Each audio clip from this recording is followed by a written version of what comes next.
Baby Bansal stories.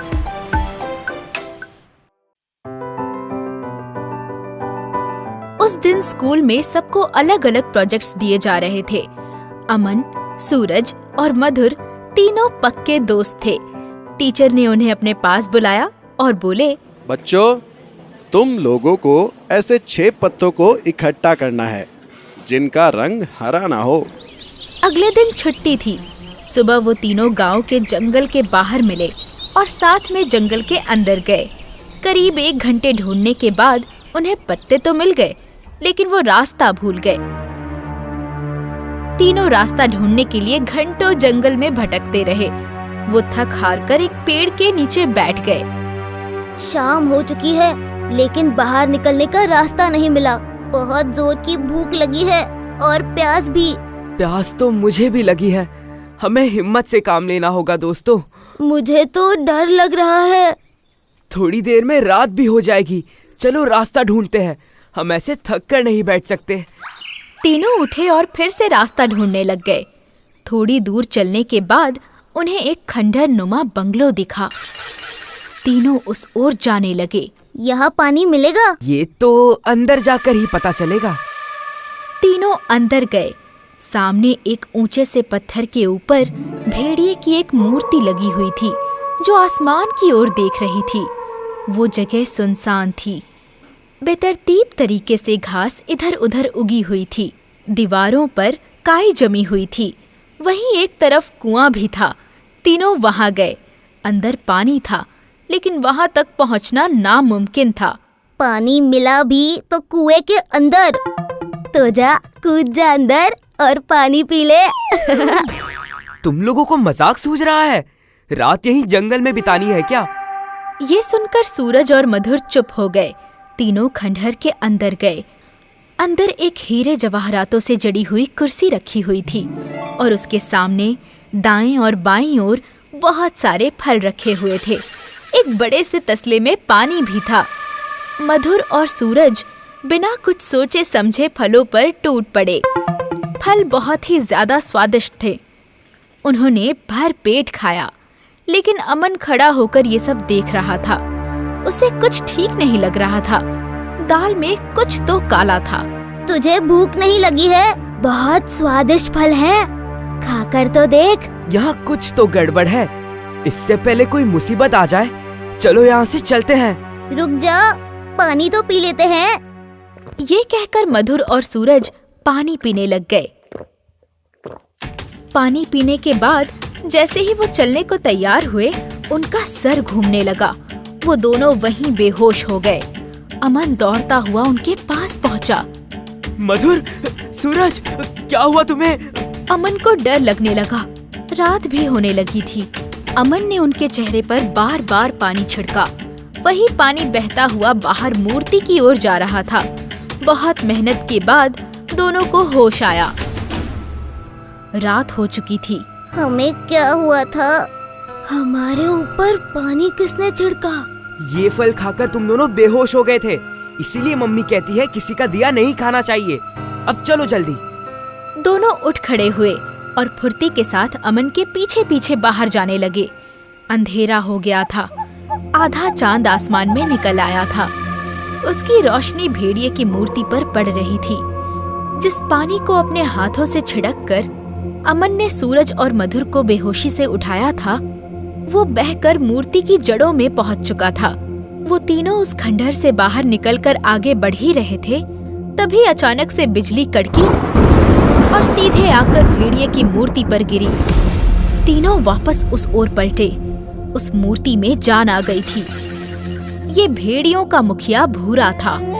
उसने घूरते हुए इनकी आंखों में गुस्से से देखा, जैसे वो उसके कितने बड़े दुश्मन हों। अमन, सूरज और मधुर की हालत खराब हो गई। आज उनका बचना उन्हें मुश्किल लग रहा था। वो भागने को तैयार ही हुए थे कि भूरा ने आसमान में देखते हुए जोर से चीखा। ये आवाज सुनकर जंगल के अंदर से 4 भेड़िए दौड़ते हुए आए। भूरा अभी भी उस पत्थर के टीले पर ही खड़ा था। चारों भेड़िए इन तीनों दोस्तों की तरफ गुर्राते हुए बढ़े। इनके पास खंडहर के अंदर भागने के अलावा और कोई रास्ता नहीं था। अमन, सूरज और मधुर वापस उसी जगह पर पहुंचे तो देखा कि सिंहासन के पास इनके स्कूल का टीचर खड़ा था, जिसने इन तीनों को ये प्रोजेक्ट करने के लिए जंगल जाने को कहा था। सर, आप यहाँ क्या कर रहे हैं?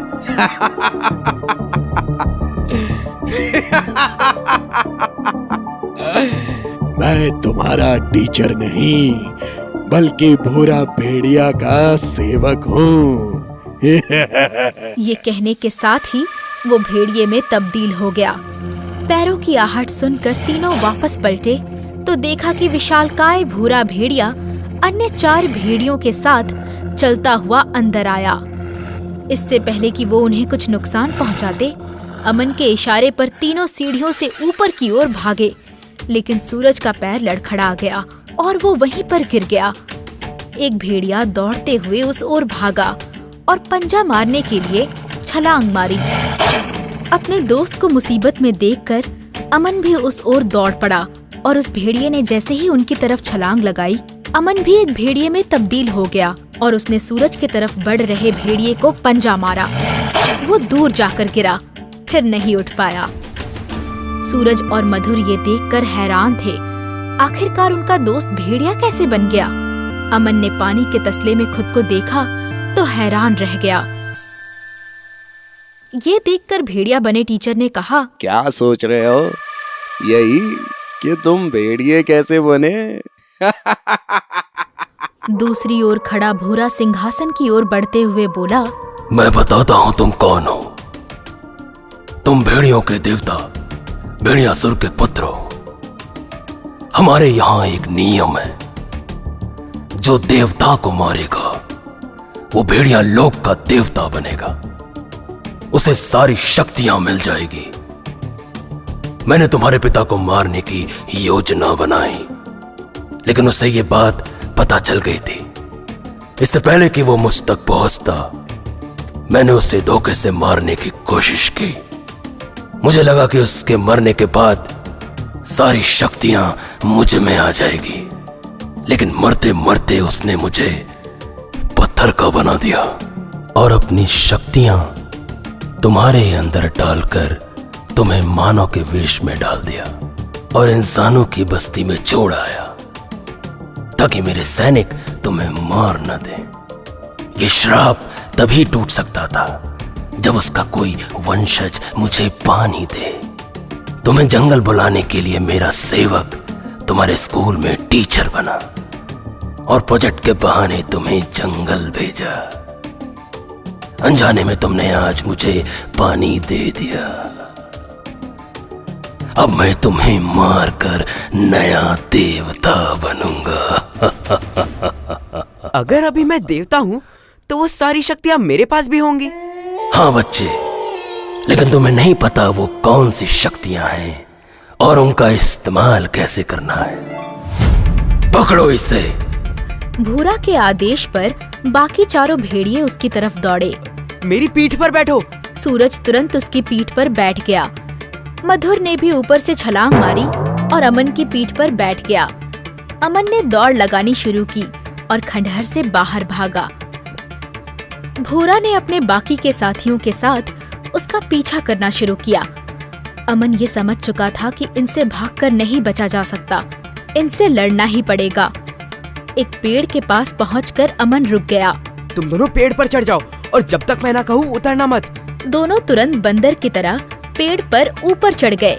अमन भी पेड़ के पीछे छिप गया। अमन को गुस्सा आने लगा। धीरे धीरे उसके शरीर का आकार बढ़ने लगा। सूरज और मधुर चकित थे और डरे हुए भी। अमन पहले से अधिक शक्तिशाली महसूस करने लगा। तभी भेड़िए भी वहां पहुंचे। भूरा उन सब में सबसे आगे खड़ा था। वो अमन को ढूंढ रहे थे। अमन पेड़ की ओट से निकलकर बाहर आया और आसमान की तरफ देखते हुए भेड़ियों का देवता अमन चीखा। भूरा के अलावा बाकी के चारों भेड़िए उसकी तरफ दौड़े। अमन ने उन्हें पंजों से मार मार कर हालत खराब कर दी। पंजों के वार से एक भेड़िया जमीन पर जा गिरा तो दूसरा पेड़ से जा टकराया। तीसरे को उसने अपने पैरों के नीचे दबा लिया और चौथे को आसमान में उछाल दिया। थोड़ी देर में वो सब धूल चाट रहे थे। ये देखकर भूरा गुस्से से लाल हो गया। वो गुर्राने लगा। अमन भी गुर्राया। उन दोनों ने आसमान की तरफ देखते हुए जोर से चीखा और फिर आपस में भिड़ गए। कभी अमन भूरा पर भारी पड़ता तो कभी भूरा अमन पर। काफी देर तक उनके बीच में लड़ाई चलती रही। भूरा ने मौका देखकर अमन को पंजा मारा। अमन घायल होकर थोड़ी दूरी पर जा गिरा। ऊपर बैठे सूरज और मधुर डर गए। भूरा भेड़िए ने उनकी तरफ गुस्से से देखा। उन दोनों का संतुलन बिगड़ गया। वे पेड़ से नीचे गिर गए। भूरा को यही तो चाहिए था। उसने अपने हिंसक दांत दिखाते हुए उनकी तरफ छलांग लगाई। अमन एक बार फिर फुर्ती के साथ उठा और भूरे को एक ही झपट्टे में इस बार मार गिराया।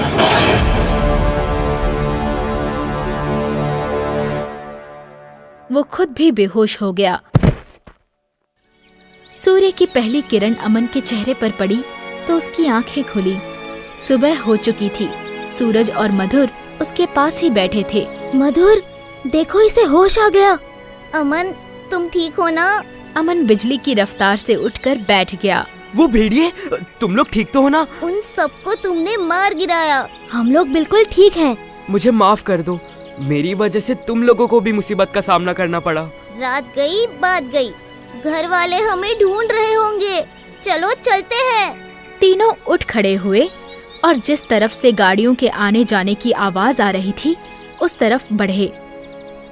जंगल में रोशनी बिखर चुकी थी। तो हमारा दोस्त भेड़ियों का देवता है।